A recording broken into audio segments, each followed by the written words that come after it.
পনির। প্রথমে আমি পনিরগুলোকে ছোটো ছোটো করে কেটে নিয়েছিলাম, ওগুলোকে সাদা তেলে ভেজে নিয়েছি। আর কিছু আলু আমি ছোটো ছোটো করে ডুমো ডুমো করে কেটে হালকা সেদ্ধ করে নিয়েছিলাম। তারপর আমি কড়াতে তেল 5 ফোড়ন দিয়ে তার মধ্যে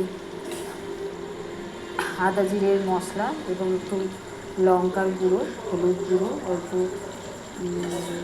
চিনি আর পরিমাণ মতো নুন দিয়ে মশলাটা কষিয়ে পনিরগুলো দিয়ে দিয়েছি। আলু পনির, নিরামিষ আলু পনির। নামানোর আগে ঘি আর গরম মশলা বেটে রেখেছি আমি, ওটা দিয়ে নামিয়ে নেব।